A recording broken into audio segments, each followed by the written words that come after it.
Welcome back to Rogue Darkness, the podcast that uncovers how the misinterpretations and misinformation surrounding witchcraft, the occult, and other beliefs have led many to do unthinkable crimes. From ritualistic killings and the demons that live in all of us, to exploration of the macabre and diving deep into the unknown, let's explore the darkness of mankind, one crime at a time. I'm your host of the Grim and Gruesome, Raven. Let's go rogue and get right into today's chilling crime, the eerie case of Clementine Barnabet.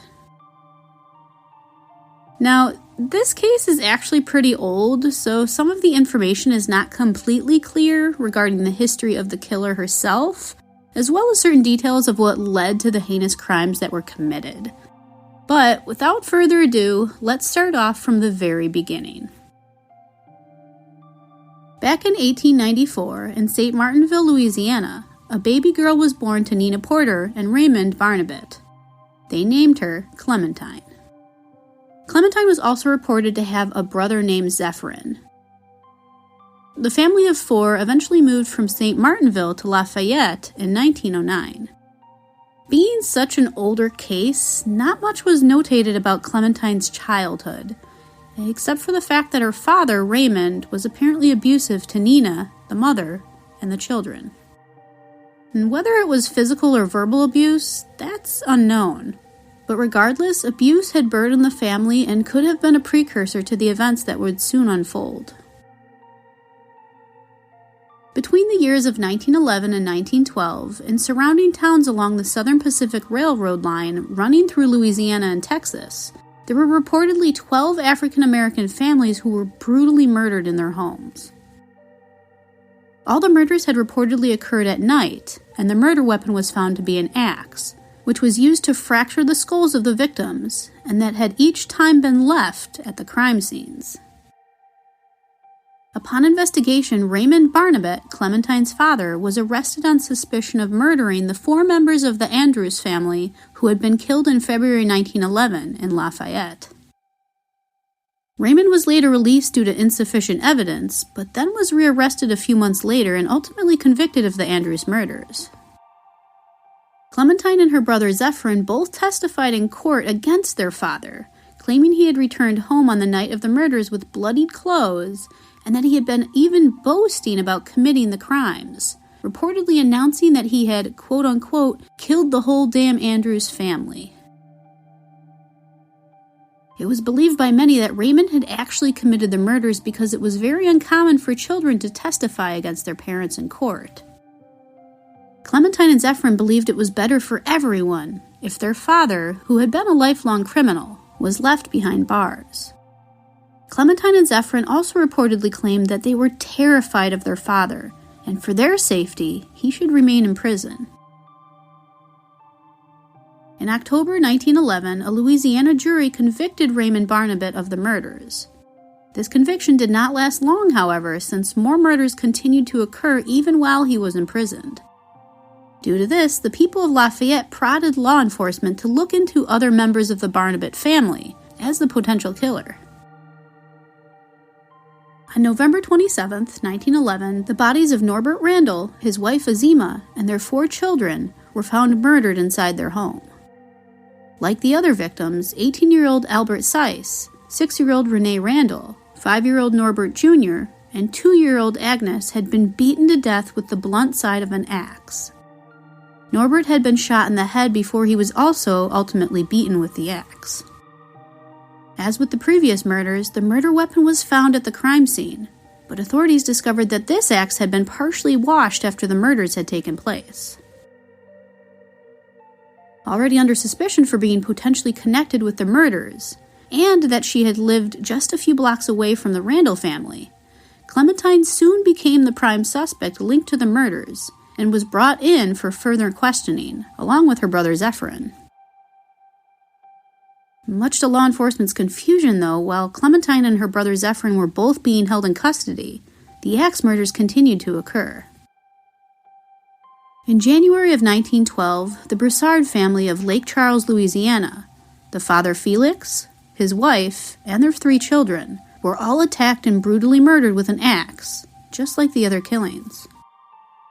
It is reported that this specific crime scene was the most shocking of them all, It was this bloody murder that instilled immense fear in the townspeople and authorities alike. The murder revealed that the murderer or murderers not only enjoyed killing, but that they utilized occult practices as a means to feel more powerful.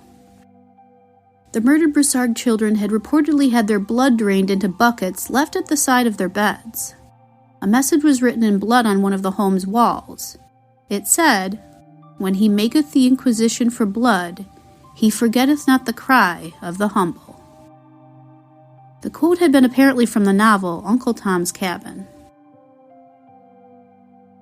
The youngest victims had been apparently found with their fingers splayed and secured in place with pins. The words "Human 5" were found scribbled at the crime scene as well. When details about the brutal crime scene reached the media reportedly ran with it and called the murders a sacrifice. The newspapers also dubbed the murderer or murderers as, quote-unquote, Voodoo Worshipers. These horrific murders still did not stop authorities from looking into Clementine and Zephyrin further, though.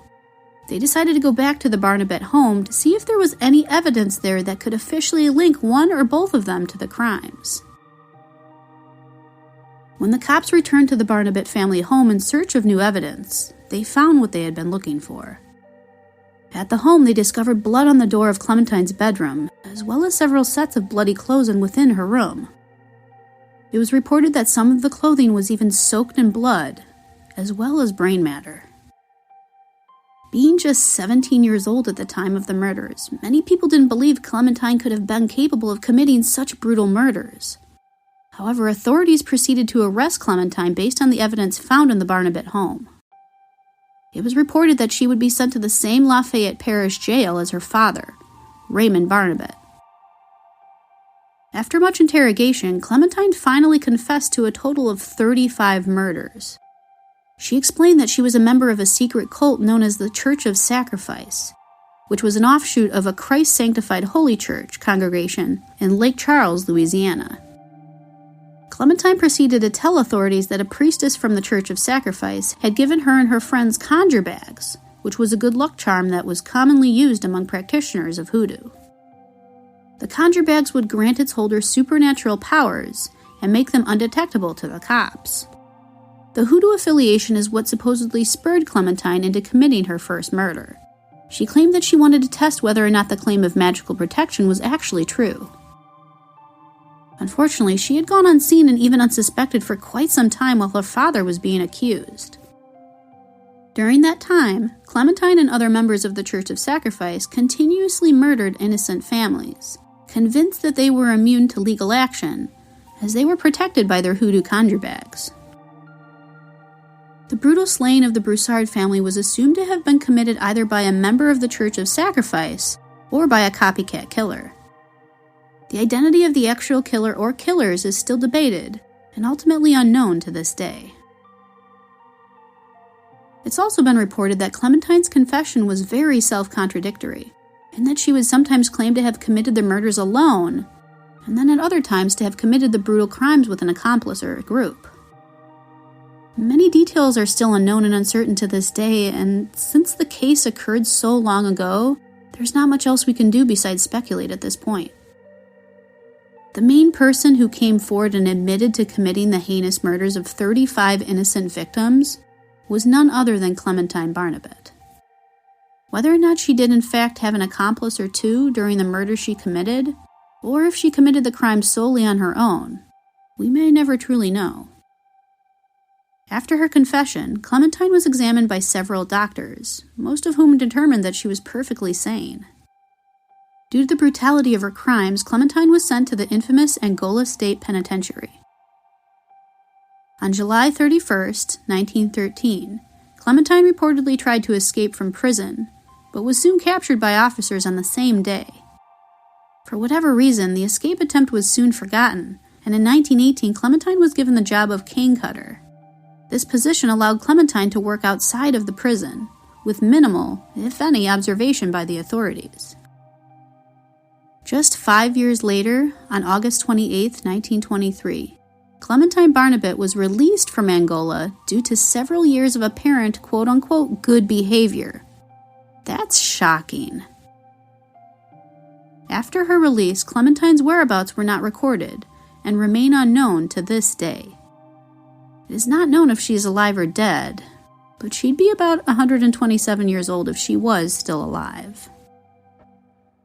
So that was the chilling case of Clementine Barnabet and how she misused and abused both voodoo and hoodoo to aid in brutally murdering several innocent victims.